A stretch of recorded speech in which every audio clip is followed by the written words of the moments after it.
Inai, a martial arts champion in the Korean Special Forces who worked as a bodyguard, heads home after having been locked away in prison. She is excitedly greeted by her sister, Yoon Hae, who has autism. The sisters are close and have always taken care of each other. The two promise to never leave each other's sides again. That night, they spend their time catching up and embracing each other, and Inai gifts her sister with a pretty hairpin. As they are about to go to sleep, Yoon Hae says she really hates going to school. Inai, however, continues to convince her sister to stay in school because it was their late father's will. On the next morning, Inai finds that her sister has gone to school, but has gifted her with a red dress and a pair of red heels. Yoon Hae also left a note stating that she'd like Inai to be around more from now on, so they can be there for each other. Meanwhile at school, it turns out that Yoon Hae is often bullied in her class, which is why she wants to quit school. She is bullied for having autism. After school, the bullies force her to come with them. The bullies take Yoon Hae to a karaoke place and force her to change into more revealing clothes. When Yoon Hae says she wants to go home, she is instead introduced to three boys who run a shady business. The boys would disguise Yoon Hae as a prostitute by making her a call woman to hook up with older men in a hotel room. Later on, the three boys would storm inside the room and pretend to save Yoon Hae, while in truth what they're after is the men's wallets, so they could steal the money. The boys are sure that the older men won't call the police on them because the boys know what will happen if they are caught with underage girls. While this is happening, our main character, Inai, keeps trying to reach her sister's phone but never gets an answer. Worried, Inai goes to the streets to fruitlessly search for her sister. Yoon Hae never returns home the following morning. Inai puts on the red dress and shoes that her sister gave her and visits her sister's school. However, she couldn't find her sister anywhere. She even faces Yoon Hae's homeroom teacher and raises her concerns, but only gets told that it's normal for teenagers to go missing for a couple of days. As she's about to head home, one of Yoon Hae's classmates decides to reveal what happened to Yoon Hae out of concern. Here, Inai gets shown a video where Yoon Hae gets her clothes forcibly taken off by the school bullies. The video makes her furious, so she goes to confront the school bullies in the karaoke place. She then beats them up badly and forces them to reveal where they've taken her sister. Based on the information from the bullies, Inai goes to see one of the boys and proceeds to beat him up. After he's pinned down on the floor, he finally reveals that they don't have Yoon Hae anymore, because just recently when they were trying to pull one of their scams and storm inside the hotel room, they found a powerful gangster named Sang there. The gangster refused to let Yoon Hae go and proceeded to scare the boys away, so the three left Yoon Hae just like that. The only lead they have now is the gangster's phone number from when he booked a hotel room with Yoon Hae.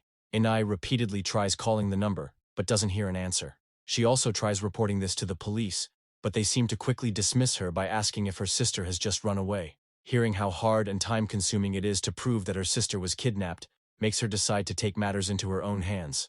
On the other side of town, Sang the gangster is on a meeting with a human trafficker, as he is trying to sell Yoon Hae for a wad of cash. During this transaction, Yoon Hae is locked in a room and is crying to be set free, but only gets a slap in the face by the trafficker's assistant. Inai is now on an active search for her sister, and goes to the address listed on the business card. She doesn't find Sang there, but she meets a worker who does live there. She beats him up for information, and the man finally confesses and tells her the license plate number of Sang's car.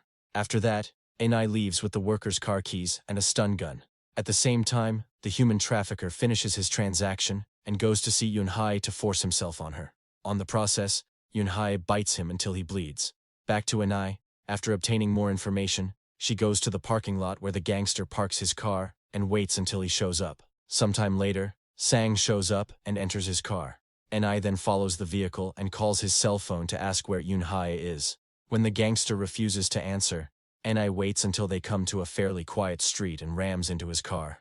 Up next, Inai steps out of the car and tases him until he passes out. When the man wakes up, he finds that he is tied around the neck, and Inai is forcing him to tell her where Yoon Hae is.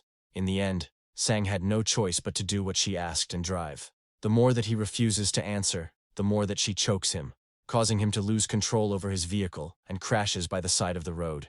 Right after, the two proceed to attack each other in an epic brawl inside the car. Inai seems to have difficulty fighting the man in the car, because they are about the same strength. Even so, Inai finally manages to break Sang's hand and get information about Yoon Hae. Up next, she goes through his phone and calls the human trafficker, while pretending to be the gangster's assistant. According to the human trafficker, he's not satisfied with Yoon Hae and would like to sell Yoon Hae to someone else soon. Hearing this gets Ine to rush to the human trafficker's establishment, which is a massive massage parlor.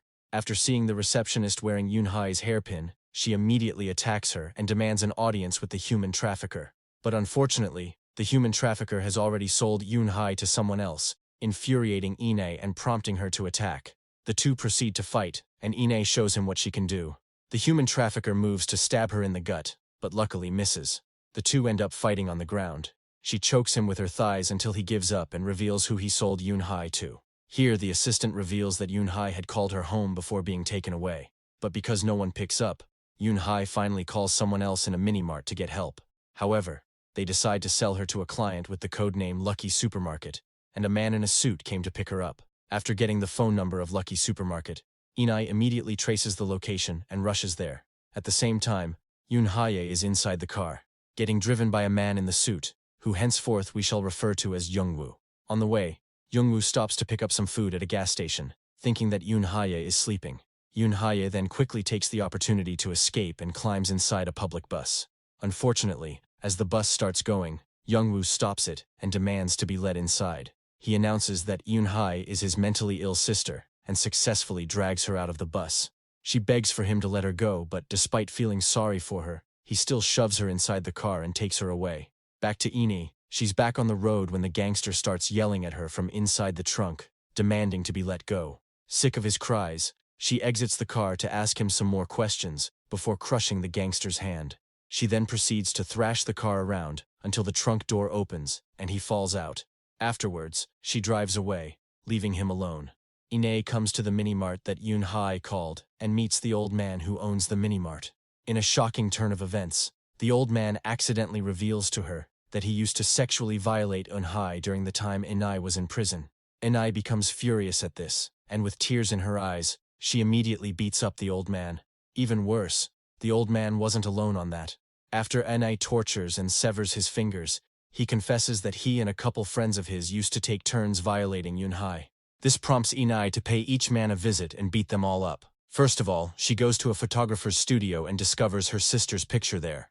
She then beats the man without giving it much thought in order to learn more about the next guy, where Ine goes to a workshop and crushes the auto shop owner's arm with a sledgehammer. While in pain, the workshop owner finally tells her that the one who took Yunhai away right now was Park, the politician who had imprisoned Ine. The man also reveals that 3 years ago, he sexually assaulted Yunhai in Park's car while it was being fixed in his workshop. When Park's car has been repaired, the politician accidentally finds Yunhai's underwear. The workshop owner was contacted next, and he responded that the pants belonged to a girl with a mental disability. Since then, Park, the councilman, has been involved in raping Yunhai. That's the reason why Yunhai is often late coming home, which makes Ine very worried. But Yunhai never said anything to her sister. One day, Ine decides to find out why her sister often comes home late. After school, she sees Yunhai in a luxury car that takes her to a hotel. There, she caught Park, who had given her sister drugs and began raping her sister. Using a screwdriver, Ine immediately attacks the man and injures his eye. However, her actions to save her sister instead land her in jail because Park can easily twist the facts as a politician. After learning that Ine was out of prison, Park ordered Jungwoo to kill Ine and Yunhai. Back to present time, after getting Jungwoo's phone number, Ine immediately calls him up, asking where she could find Councilman Park. With hesitation, Jungwoo, who is fed up with the councilman, reveals the councilman's location, and Ine sets off to kill him. Later on, she finds Councilman Park at a private estate, surrounded by his bodyguards, but remains determined. She waits, and then takes down a bodyguard with a taser before sneaking her way in. When Ine does locate Park, she holds a gun to his face and orders him to tell her where Yunhai is. But unfortunately, the councilman summons his bodyguards, forcing Ine to fight all of them while he escapes with his car. It takes the martial arts champion some time and a bit of luck to beat all of the guards.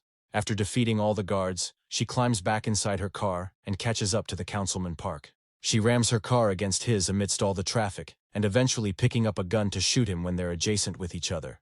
Ine successfully hits him in the shoulder, but he still manages to escape. In his fury, the councilman calls Jungwoo and asks him to force Yunhai to consume as much coke as possible, even if it kills her. Moreover, he also asks Jungwoo to gather all of his henchmen to kill Ine. But because Jungwoo feels sorry for the girl, he calls Ine and finally decides to reveal Yunhai and his location. However, as Ine arrives, she gets ambushed. And later on, We see Jungwoo tied up and bloody because the councilman found out that he was trying to help the sisters. Feeling betrayed, the councilman stabs Jungwoo in the neck, effectively killing him.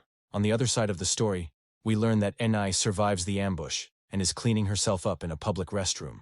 She then proceeds to get ready for a fight to get her sister back. Meanwhile, the councilman fixes his fake eye while he waits for Enai to come for him.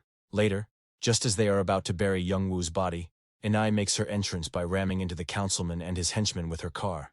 They smash her windows, forcing her to climb out and proceed to try and attack her. Due to the fact that she is a skilled fighter, she is able to take them out one by one. At this point, the councilman has retreated inside. Enai keeps up the fight with Park's henchmen, to the point where she is overpowered by them. Park proudly displays Yoonhae by the window for her sister to see, while Enai eventually grows exhausted and falls to the ground. One of the henchmen then drags Enai up and prepares to slit her throat, but she snatches the knife away and returns to fighting them all. The gang appears to be too confident, which led to their defeat, and Enai manages to walk away in victory. Beaten and bruised, she heads inside and sees her sister barely conscious on the couch, right when the councilman attacks her from behind. He beats her, shoves her against the wall and manages to stab her in the gut, but with what's left of her fighting spirit, she pins him to the ground and beats him to death. Now that they're safe, she moves towards her sister, and the two share a loving embrace before heading home. On the way, Ine keeps on clutching her bloody gut and tries to fight against the pain, because no matter what, she needs to get her sister home safe.